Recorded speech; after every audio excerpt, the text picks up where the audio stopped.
अब आगे देखिए, इसकी कैविटी क्या, पेरिकार्डियल कैविटी अभी मैंने बताई, ठीक। इसमें जो भरा होता है फ्लूइड, पेरिकार्डियल फ्लूइड भरा होता है, जो कि इन दोनों के बीच में होता है, ठीक।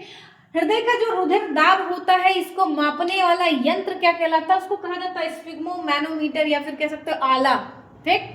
अब आगे देखिए, रक्त दाब कितना होना चाहिए, तो सामान्य व्यक्ति का रक्त दाब 120 से 120/80 mmHg होना चाहिए। सिस्टोल कितना होना चाहिए, 120, और डायस्टोल कितना होना चाहिए, 80, ठीक, mmHg पारे के दाब पर, ठीक।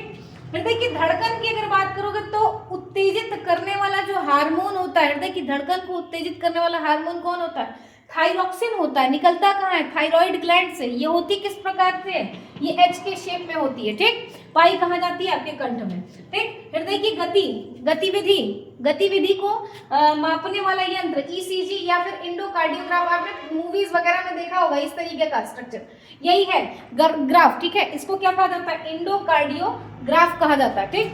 ये हृदय की गतिविधि को बताता है।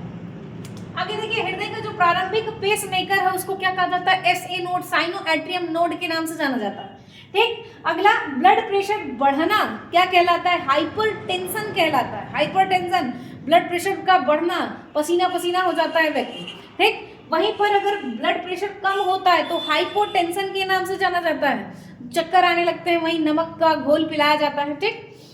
अब हृदय की धड़कन का बढ़ना, धड़कन के बढ़ने को क्या कहा जाता है, टेकीकार्डिया कहा जाता है। क्या कहा जाता है, टेकीकार्डिया, बहुत तेजी से बढ़ चलने लगती है, 72 से ज्यादा हो जाती है, उसको क्या कहा जाता है, टेकीकार्डिया कहा जाता है। दोनों में डिफरेंस है, ठीक। ब्लड प्रेशर का बढ़ना और धड़कन का बढ़ना, दोनों में डिफरेंस है। कम होने को क्या कहा जाता है, बेटीकार्डिया कहा जाता है, ठीक। अगर जानकारी अच्छी लगी हो तो please like, share and subscribe.